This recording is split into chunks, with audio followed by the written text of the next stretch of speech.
ما تيجوا النهارده نعمل حاجه مختلفه ونلعب مع بعض لعبه. انا هقول لكم شويه خصائص عن اكتر منتج خاص بتفتيح التصبغات الجديده والقديمه، وانتوا تحذروا انا بتكلم عن مين.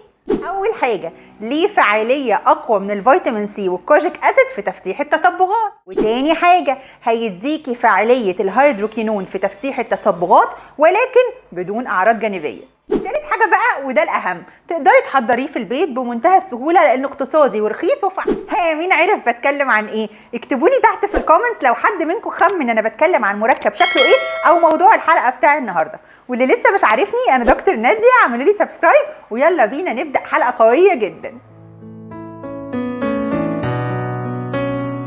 هكلمكم النهارده عن سر من اسرار تفتيح البشره، ودكاتره الجلديه عامه ما بيحبوش يتكلموا عنه لانه هيغنيكي عن الليزر اللي بتعمليه في العيادات.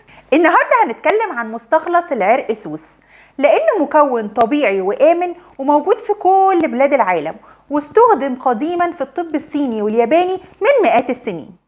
هنتكلم عن فعاليته، هقول لكم احسن منتج فيه سيرم مستخلص جذور العرقسوس اللي عامل ضجه على السوشيال ميديا وكل البنات بتتكلم عليه، وهقول لكم كوارث استخدامه، الغلط اللي ممكن تحصل لان هو فعلا مركز، وكمان الاهم هقول لكم ازاي تعرفوا المنتج الاصلي من المنتج التقليد، لان للاسف المنتج ده اتضرب كتير جدا. ومش بس كده، لو انت عايزه تحضري لنفسك مستخلص عرقسوس في البيت وتستخدميه في تفتيح التصبغات والتبييض عامه على بشرتك، هعلمك ازاي تعملي سيرم وجل، الاتنين هينفعوكي جدا في الروتين بتاعك. فوائد عشبة العرقسوس تقريبا ما بتنتهيش، ولكن عشان ناخد المادة الفعالة اللي جواه اللي هي الجلابردين لازم نستخدم الجذور، وهي دي اكتر مادة فعالة مستخدمة في كل منتجات العناية بالبشرة، وليها فعالية كبيرة في تقليل الميلانين وتفتيح التصبغات، سواء التصبغات جديدة أو قديمة، تقدم عمر، حب شباب، كلف هرموني، التصبغات من الشمس، هيغنيكي بشكل كبير عن جلسات الليزر لو واظبتي على الاستخدام. وهنلاقيه دايما موجود في البراندز العالمية زي سيرافي. الريتينول سيرم بتاعهم حاطين فيه الليكوريش روت اكستراكت أو مستخلص جذور العرقسوس، كمان له دور فعال في تقليل التجاعيد والحماية من سرطانات الجلد. مش بس كده، بيقلل إفراز الدهون في البشرة الدهنية، وأفضل منتج موجود في السوق حاليا هنتكلم عليه دلوقتي. أفضل منتج جواه مستخلص جذور العرقسوس في السوق موجود دلوقتي هو من براند نيتشرز أنسر ليكويد روت اكستراكت. واوعي تقفلي من غير ما تشوفي طريقة استخدامه الصح وازاي تعرفي تشتريه صح، لان التقليد في منه كتير. السيرم جواه 2000 مللي جرام من مستخلص جذور العرقسوس، وده يعتبر مركز جدا، عشان كده لما تيجي تستخدميه هتستخدمي منه نقطتين بس، وانا هوريكي في الفيديو الجاي ازاي بدخله على الكريمات اللي انا بستخدمها عامه في السكين كير روتين بتاعي. والمستخلص ده غني بمعادن كتير جدا زي الصوديوم والمغنيسيوم والبوتاسيوم اللي فعلا ليها فعاليه لبشرتك. يلا نشوف نحضره ازاي. المستخلص اللي هنحضره دلوقتي هيكون مناسب انك تستخدميه على كل مناطق الجسم سواء حساسة او غيرها، ولكن هقولك كل منطقة بتستخدميه مدة قد ايه. بنحط بالظبط كافي جدا 5 نقط من مستخلص العرقسوس على البيبانثين لوشن، وانا بفضل البيبانثين لوشن لانه فعلا ترطيبه كويس جدا. وبالخلطة دي تبقي خدتي تفتيح وترطيب للمنطقة. عامة بنستخدمه مرتين، لو سواء على الأكواع، على الركب، على أي حتة أنت عايزة تفتحيها، ولكن بنسيبه نص ساعة بس على المناطق الحساسة. أما على الكوع والركب أو أي منطقة تانية ممكن ننام بيه وما نشطفوش عادي جدا. وطبعا قبل ما تستخدميه لازم ترجيه كويس قوي عشان تتأكدي ان ال5 نقط اللي حطيتيهم على اللوشن تم امتزاجهم بالكامل. وممكن لو حابة كمان فعالية أزيد وأزيد أو أسرع تضيفي سكينورين للوصفة دي. والمركز ده كمان ممكن نستخدم من 1 ل 2 ملي على كوباية مية، يعني من 28 ل 56 نقطة، وبنشربه، وده بيحسن وظائف الجهاز الهضمي بشكل كبير، وكمان بيقلل الاسترس وبيساعد في رفع المناعة. ولكن طبعا هو ممنوع للحامل والمرضع عشان مفيش دراسات كافيه. وقبل لما تحضري الوصفه اللي احنا لسه شايفينها، خليني اقولك انك محتاجه تعملي اختبار حساسيه على جلدك الاول بنقطه صغيره من السيرم اللي احنا لسه قايلين عليه بتاع جذور مستخلص العرقسوس قبل لما تخلطيه في اللوشن بتاعك وتبوظي الدنيا، عشان تتاكدي ان بشرتك مفيش منها اي تحسس للمنتج رغم انه امن بشكل كبير. وبعد لما بتستخدميه او بتعملي اختبار الحساسيه بتغسلي المنطقه كويس جدا وبتنشفيها كويس جدا. اهم حاجه ان ما يبقاش فيها اي نوع من انواع الميه او انها تبقى منديه، عشان دوت ممكن يعمل لك التهاب فيما بعد.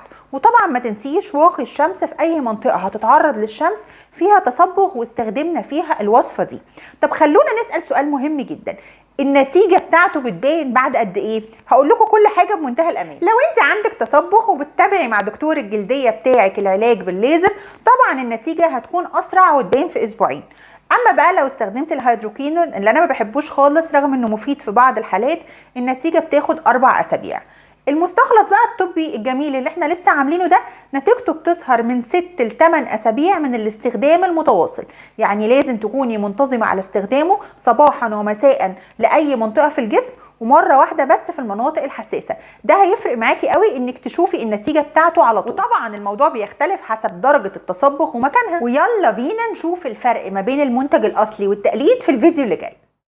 اول حاجه لازم تاخدي بالك منها وانت بتشتري المنتج ان الباتش نمبر وتاريخ التصنيع بيكون مكتوب باللون الازرق تحت، عكس التقليد زي ما انتم شايفين. ولو بصينا للمنطقه اللي فيها الشرح هنلاقيها كلها بالانجلش، اما بقى التقليد فبيكونوا حاطين عليه ملصق بالعربي. كمان اهم حاجه بتبين الفرق هو طبعا القوام بتاع المنتج الاصلي تقيل زي ما هو باين قدامكم على الشاشه، اما بقى التقليد فاكيد بيكون خفيف ومش مركز. طب يا دكتور انا حبيت سيرم العرقسوس قوي وبعد كلامك عايزه اشتري المنتج، ولكن لقيت سعره من 600 ل 800 جنيه مصري، وده كتير عليا واكيد برضه غالي في الدول العربيه، فازاي نستفاد منه؟ خليني اقول لك ازاي دلوقتي تعملي جل ليكي تستخدميه في الروتين بتاعك، او سيرم حسب رغبتك بالظبط او حسب بتفضلي ايه. ولكن الاول ما تنسونيش في اللايك والسبسكرايب والشير عشان افضل اعمل لكم المحتوى اللي انتوا بتحبوه. ويلا بينا دلوقتي نشوف طريقه التحضير. بتجيبي 100 جرام من بودرة جذور العرقسوس وبتغليها على النار من 5 ل 10 دقايق، وما تقلقيش مش هتتبخر. وبعدين بترفعيها من على النار وتبدأي في الخطوة التانية وهي تصفيتها بشاشة زي ما انتوا شايفين بالظبط. بعدين بنحطها في زجاجة معتمة، ودي اللي تقدري تستخدميها على اي كريم مرطب. اما الطريقه التانية ازاي نعمل جل مش هنحتاج نار، هنجيب شويه من البودره بتاعت جذور العرقسوس ونخلطها مع بعض مع روز ووتر او ماء ورد، ونخلطها كويس جدا زي ما هتشوفوا كده دلوقتي لحد لما تبقى بيست او زي عجينه. وبعدين برضو نصفيها كويس جدا ونحط عليها الوفيرا جل او جل الصبار، وبكده يبقى عندك جل تقدري تستخدميه كل يوم بالليل. والمستخلص اللي حضرناه دلوقتي لازم اقولك ان اخره 10 ايام او اسبوعين في التلاجة، وحضري على طول فريش مع بعض. وخليني اقول لكم انه كمان والله احسن ان احنا نحط كل مره نقطتين من السيرم مع الجلايسوليد او مع البيبانتين او مع اي مرطب انت هتستخدميه على جلدك فريش، بدل ما تحضري العبوه كامله زي ما انا وريتكم في اول الفيديو. هي الناس بتفضل ايه؟ لو الناس الكسوله بتحب الحاجه متحضره من قبل كده، اما بقى لو انت عايزه فعلا الحاجه تفضل فريش على طول حضريها بالطريقه اللي انا لسه قايله لك عليها مع كل مره استخدام. ما تنسونيش في اللايك والسبسكرايب والشير. ولكل الناس اللي مهتمه بموضوع التصبغات هحط لكم دلوقتي حلقات هتفيدكم جدا، وطبعا هستنى الكومنتس بتاعتكم والدعم بتاعكم، وانا برد على كل الكومنتات، وهستنى تقولوا لي عايزين تشوفوا مني ايه في الحلقه الجايه، واشوفكم على خير.